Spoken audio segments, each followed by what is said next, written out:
Olá, essa é a disciplina de Biomassa e Biocombustíveis e essa é a nossa aula 1. Eu sou a professora Silvia e vamos estar juntos na disciplina para aprender um pouco sobre como converter biomassa em energia. Começando então, o que é energia? A energia, para quem estuda engenharia, é um conceito básico que a gente vê em todas as disciplinas. E aí, o que a gente estuda? Conservar energia, conservação de energia, sabendo que a gente tem várias formas de encontrar energia, da forma química, nuclear, solar, térmica, mecânica, elétrica. E o nosso desafio é entender a energia, entender os recursos energéticos, as limitações e as consequências ambientais do seu uso, não esquecendo que energia e meio ambiente andam sempre juntos. Basicamente, as fontes de energia se dividem em três: forças da natureza, onde a gente tem a gravidade, o sol, os ventos. Temos os combustíveis, que a gente subdivide em sólidos, líquidos e gasosos, e a energia atômica, de onde a gente tem as reações nucleares. E aí, atualmente, os combustíveis ainda são a mais importante fonte de energia, aquela que a gente usa todos os dias, o tempo inteiro. Então vamos começar a olhar alguns dados. Se a gente pegar os dados, ao longo do tempo da IEA, da Agência Internacional de Energia, a gente consegue observar como foi a mudança, de demanda de energia primária ao longo do tempo. E aí em 2018 a gente teve uma alta ali na demanda de energia primária. Aliás, a partir de 2016 começou essa alta, se a gente olhar a curva, quase que exponencial. E quais tipos de energia, Então, o gás, principalmente gás natural, foi a demanda maior, seguido então dos renováveis, do óleo, do petróleo, do carvão e da energia nuclear. Mas o que são fontes renováveis? Bom, como vocês já sabem, fonte de energia renovável são aquelas que os recursos naturais utilizados são capazes de se regenerar, que são considerados inesgotáveis, diferente das fontes não renováveis, como é o caso do petróleo.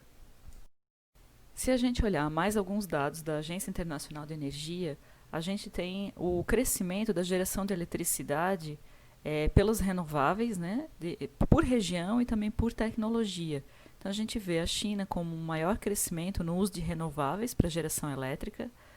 E quais são essas fontes que cresceram mais nos anos entre 2017 e 2018? Então a gente tem a energia solar fotovoltaica, a eólica e a hidroelétrica. E aí vocês perguntam, e a biomassa, cadê?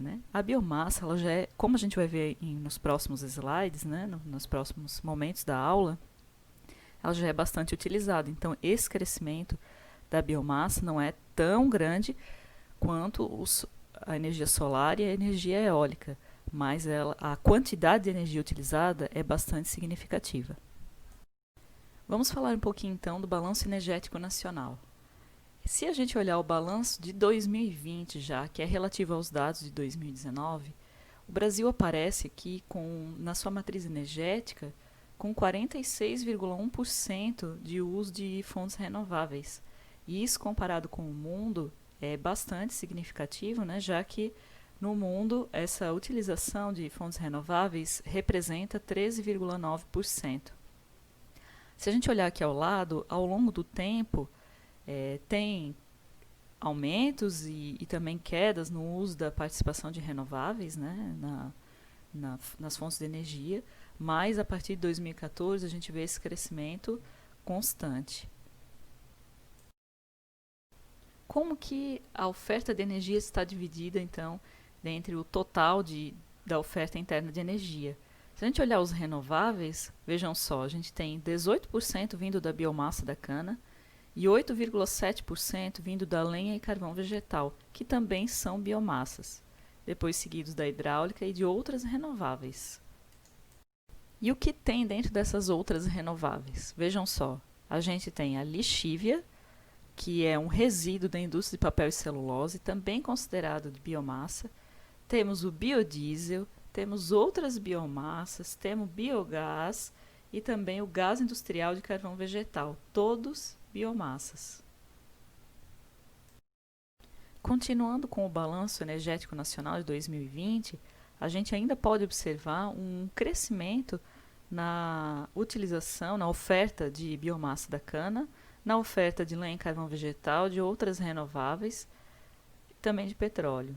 Então, é bom a gente observar isso ao longo do tempo. Claro que de um ano para o outro tem muita variação, mas a gente considera que o balanço, né, ele mostra somente de um ano para o outro. Observando então o consumo final de energia por fonte e comparando como era o Brasil em 2010 e agora como é em 2020, né? No caso os dados são de 2019, a gente vê pouca diferença, né? A gente pode observar uma queda aí no uso do óleo diesel, o aumento no uso da eletricidade, mas a gente também observa o aumento no consumo do etanol, né, o aumento também no consumo da lixívia, que são biomassas. E aí, quem usou energia no Brasil? Pelo segundo ano consecutivo, o setor de transporte superou o consumo de energia nas indústrias. E isso nos leva a um dado bem interessante, já que os combustíveis são objeto do nosso estudo, né? E aí a gente vai focar nos biocombustíveis. Então a gente tem quase 33% de consumo de energia somente nos transportes, seguido das indústrias. Então vamos ver como que é esse consumo de energia nos transportes. A gente tem o uso considerável do etanol, com participação de 20%, né, e também do biodiesel, com participação de 4,5%. Aqui eu vou falar das energias renováveis, né, que é como é foco da nossa disciplina, mas observem também os outros dados.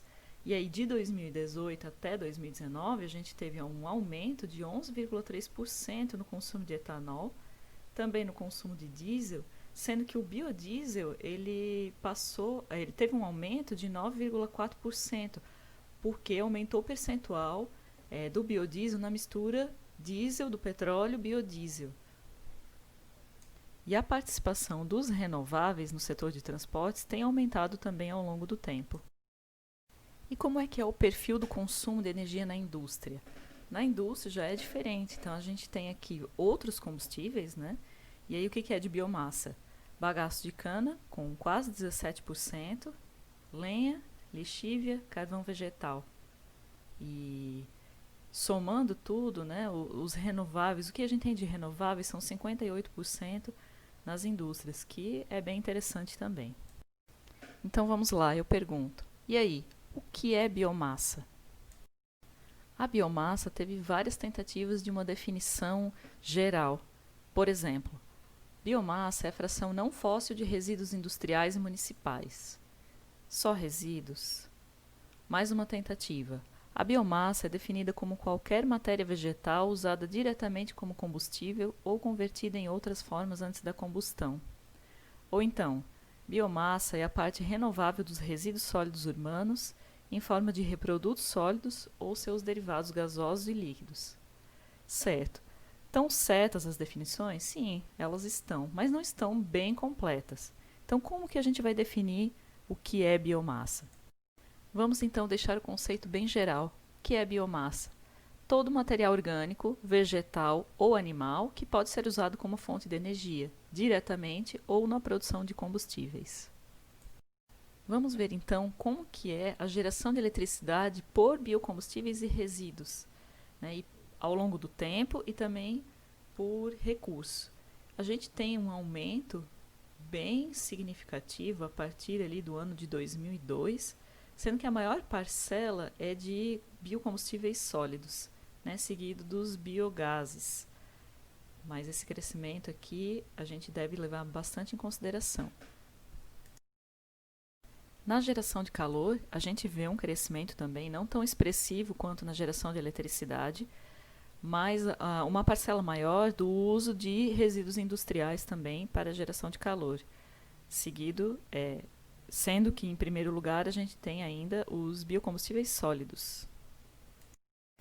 Olhando mais alguns dados, agora especificamente dos Estados Unidos, da Agência de Energia Americana, a gente tem o consumo de energia renovável aumentando ao longo do tempo, sendo que esse aumento foi bem interessante, né, a partir dos anos 2000 com o uso da biomassa, que, como eu falei nos slides anteriores, a biomassa já está aqui num consumo maior do que as outras fontes renováveis, né, como a solar e a eólica, que a partir também dos anos 2000 começou o crescimento e se a gente pensar em crescimento, né, o crescimento da solar e da eólica continua aumentando, enquanto da biomassa aí passa por uma estabilização por enquanto, né? Lembrando que os dados são dinâmicos.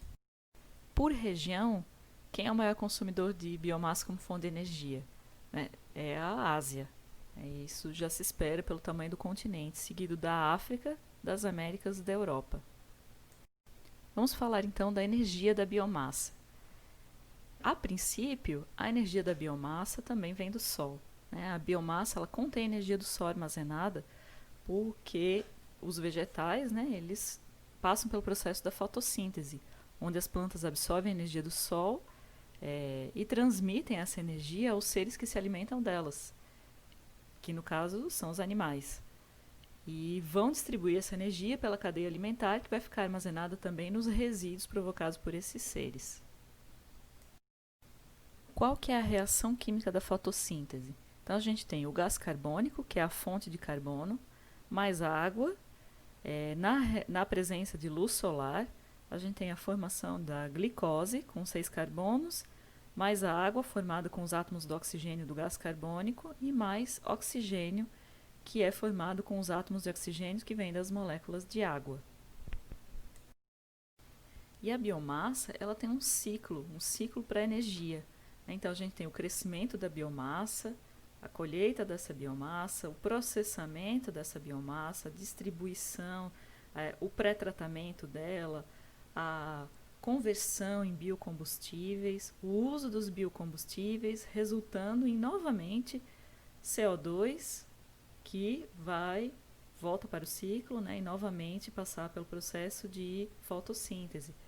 Então, durante a decomposição da biomassa, nos processos de combustão também há a liberação de energia, geralmente sob a forma de calor e a formação de CO2. E aí a gente tem um processo inverso da fotossíntese. Em teoria, a gente tem um ciclo fechado nas emissões de CO2. Porém, a gente não tem nada perfeito. Então, esse ciclo, na prática, ele não é autossustentável, A gente tem as emissões na captura, alguns casos na produção, no transporte, na preparação desses resíduos. E quando a gente queima, a gente está acelerando um processo de liberação de carbono contido na biomassa que levaria alguns anos para ser capturado. E a gente está liberando aí em alguns segundos. E fora isso, a gente tem o uso do transporte de combustíveis fósseis. Então, esse ciclo não é tão fechado assim. E o que mais? A gente tem a produção agrícola, o uso de agrotóxicos, na criação de animais, antibióticos, hormônios. Na indústria a gente tem a utilização de produtos químicos. E tudo isso vai resultar depois em emissões, não só emissões gasosas, mas emissões de efluentes também, com compostos não desejados. Vamos ver então quais os tipos de biomassa. Então a biomassa ela se subdivide em vegetais não lenhosos. Dentro desses vegetais não lenhosos, a gente ainda subdivide em sacarídeos, celulósicos, amiláceos e aquáticos. Temos os vegetais lenhosos, que têm as madeiras, os resíduos orgânicos, como os resíduos agrícolas, urbanos e industriais, e os biofluidos com os óleos vegetais. Vamos falar um pouco dos vegetais não lenhosos. Dos vegetais não lenhosos, a gente tem os sacarídeos, como exemplo a cana-de-açúcar, que são aqueles que têm o açúcar disponível. Temos os celulósicos, que a gente tem as gramas e as flores, como a alfafa, o bambu, a cana-de-açúcar. Temos também as palhas, como palha de cevada, de feijão, de milho, assim por diante. Temos os vegetais amiláceos, que são aqueles que têm o amido, como é o caso do milho, da mandioca, da batata, e a biomassa aquática, que são as algas. Então, algas de água doce, macroalgas, microalgas e assim por diante. Vamos falar um pouco dos vegetais lenhosos. Nos vegetais lenhosos, a gente tem as madeiras, né? E as madeiras, a gente ainda classifica elas como angiospermas e gimnospermas, que tem relação com a forma que elas se reproduzem, né? O caule das plantas, galhos, folhas, cascas, cavacos, pellets, briquetes, serrarias, serragem e outras espécies de madeira são consideradas vegetais lenhosos. Vamos falar agora dos resíduos orgânicos. Os resíduos orgânicos se dividem em agrícolas, urbanos e industriais. A gente tem como resíduo frutas, conchas, casca, caroço, grãos, semente, espiga, bagaço, forragem, polpas, etc.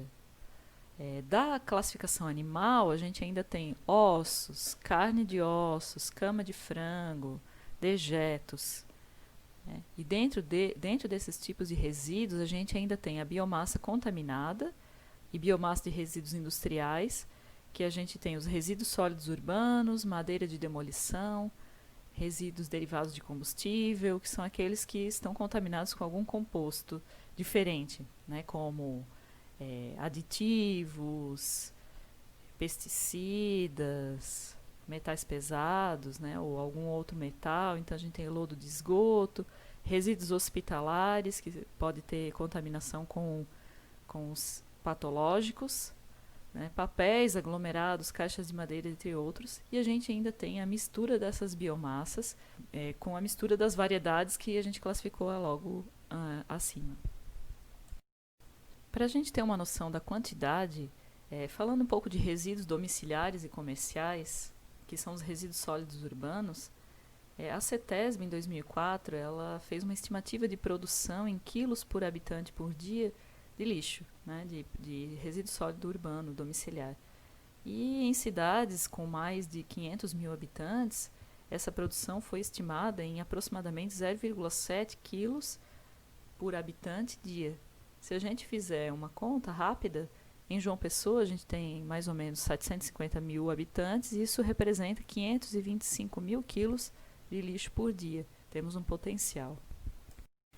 Dos resíduos industriais, a gente tem os resíduos de madeireira, resíduos de alimentos e bebidas da indústria do processamento de alimentos e bebidas, como resíduos de frutas, né, cascas, bagaço. Da madeireira a gente tem casca, cavaco, pó de serra, paras, etc. Tem muitos resíduos industriais.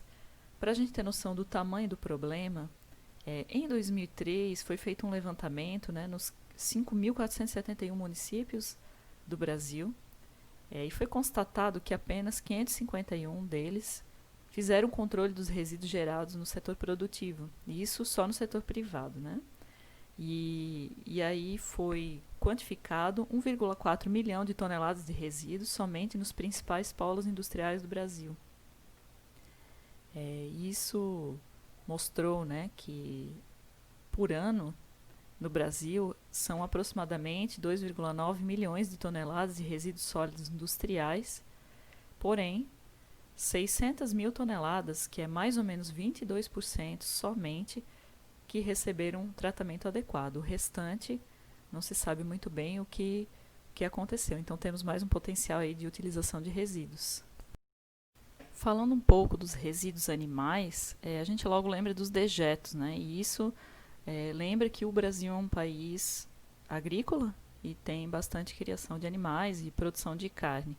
Então aqui tem uma tabela onde vocês podem observar a quantidade, né, de animais que a gente tinha aqui. Esses dados são de 2003, né? Então são muitos animais que existiam aqui no Brasil sendo criados, né? E a quantidade de volume de dejetos para cada um dos tipos dos animais. Então, por exemplo, um gado de corte, um animal de 500 quilos mais ou menos, ele gera em média, né, de 27 até 36,6 quilos de excremento por dia, isso em matéria úmida. Falando um pouco sobre os biofluidos. Como biofluidos, a gente tem os óleos e as gorduras, seja animais ou vegetais. Outra forma de classificar a biomassa é quanto ao seu uso de energia. Então a gente tem a biomassa tradicional, que é aquela que a gente usa para combustão direta, Então, comumente usado em equipamentos ineficientes, né, como madeira, carvão, resíduos. Para quais finalidades? Para cocção, para secagem, para produção de carvão. Pensando em melhorar a eficiência, veio o uso da energia da biomassa, entre aspas, melhorada, com tecnologias mais eficientes para a combustão direta da biomassa. E aí então veio o conceito do uso da energia da biomassa moderna, que é usar a biomassa para converter em combustíveis avançados como líquidos, gases e também eletricidade. Vamos falar então da biomassa sólida. A biomassa mais comum na forma sólida, usada como fonte de energia, é a lenha. Mas também dá para a gente utilizar resíduos florestais e agrícolas, né? Não só dá para utilizar, como são utilizados, né? Como excedentes de podas, ramas, folhas de limpeza de mato, de relvas, de jardins, que também podem vir de processos industriais, como bagaços, como cascas, como cereais, como resíduos mesmo sólidos, né? A vantagem de usar a biomassa na forma sólida é o baixo custo de aquisição, mas a desvantagem é o poder calorífico, que é relativamente baixo, e o armazenamento, que pode ser um pouco difícil. Por exemplo, a serragem. Se a gente deixar a serragem de madeira no tempo, o vento vai espalhar a serragem, né, e fica difícil de armazenar. Para contornar alguns problemas como o armazenamento e o baixo poder calorífico, então se optou por densificar a matéria orgânica, transformando em pellets e briquetes. As principais vantagens do uso da biomassa densificada são o aumento da densidade do sólido, que consequentemente aumenta também a densidade energética. Então, por exemplo, uma serragem de madeira passa de 200 kg por metro cúbico para 600 a 700 kg por metro cúbico depois de densificar. E isso economiza, né, em transporte e também em armazenamento. Além disso, o processo de densificação ele gera um produto com menor teor de umidade, menor do que 10%, que vai favorecer também uma conservação durante um período maior e também uma melhor queima, caso seja usado para processo de combustão. E o aumento da densidade energética e uma composição mais homogênea resulta em um melhor controle de combustão e uma melhor eficiência, isso é consequência. E o processo é simples de implementar e também não muito caro. A desvantagem é que é um processo a mais e isso vai gerar um custo. E os combustíveis? O que é combustível? Combustível é qualquer substância que reage quimicamente com o desprendimento de calor. Isso é um conceito muito básico. Mas o que são os combustíveis industrialmente importantes? São aqueles materiais carbonáceos que são comumente disponíveis e que podem ser queimados facilmente no ar atmosférico com o desprendimento de grande quantidade de calor e que seja controlável. Sabendo o que são combustíveis, o que são biocombustíveis? Biocombustíveis são os combustíveis renováveis. Então a gente tem como exemplo o biodiesel, o etanol, o bioetanol, metanol, metano, carvão vegetal e assim por diante. Na questão do bioetanol, a gente tem dois tipos de etanol comercializados, que é o etanol anidro e o etanol hidratado. Então a ANP divulga também a produção do etanol por região. E aqui a gente pode observar que a região sudeste é a maior produtora, seguida da região centro-oeste. Já o biodiesel, o Balanço Energético Nacional de 2020 também deu destaque ao consumo final de biodiesel, que ao longo do tempo vem aumentando bastante. Então a gente pode observar que em 2005, quando foi definido por lei, né, e aprovado o uso do biodiesel como combustível, e aqui em 2019, com um aumento desse consumo bastante considerável. O balanço energético também apresentou a capacidade instalada da geração de biogás por região aqui no Brasil. E a gente pode ver que a região sudeste lidera a capacidade instalada, mas também temos bastante capacidade instalada na região nordeste e aí um potencial para a gente aumentar ainda cada vez mais. Mas então, o que influencia a produção e utilização de biocombustíveis no mundo? Então, se a gente observar o estado atual das reservas do petróleo, com projeções para daqui a 20, 30 anos, a gente observa que, pela projeção, né, estamos próximo de um pico da produção de petróleo. Né, e isso influencia bastante a ideia de utilizar biocombustíveis. O que também influencia são as mudanças climáticas. A gente pode observar na figura apresentada aqui o aumento da concentração de CO2 e o que acompanha esse aumento também é o aumento da temperatura global da Terra. Isso faz com que a gente repense também e pense em utilizar os biocombustíveis. Então eu pergunto, por que usar a biomassa como fonte de energia? Existem os argumentos não energéticos também, como os impactos ambientais e as mudanças climáticas, né, a geração de CO2, políticas ambientais, a questão do ciclo de vida dos materiais, né, a quantidade de enxofre, que no caso da biomassa é menos do que 1%. Também tem as políticas agrícolas, né, como o uso alternativo de cada região. Tem as políticas sociais, normalmente são, em média, 11 empregos a cada megawatt instalado de conversão de biomassa. Políticas regionais, além de, claro, todos os argumentos energéticos, né, que nós vamos ver a seguir. Para vocês se inteirarem mais do assunto, e também se tiverem curiosidade, no Brasil existem redes nacionais de pesquisadores e empresas que trabalham na área de biomassa para energia. Então, uma delas é a RENABio, a Rede Nacional de Biomassa para Energia. Tem aqui o site para vocês acessarem. E também tem a Rede Nacional de Combustão, que trata da utilização de biomassa como fonte de energia. Eu vou deixar para vocês refletirem uma frase, né? Os combustíveis fósseis são um presente que nos levou além da agricultura de subsistência e eventualmente deve nos levar a um futuro baseado em recursos renováveis. Essas são as referências da aula. Qualquer dúvida, utilizem os fóruns ou entrem em contato. Obrigada e até mais.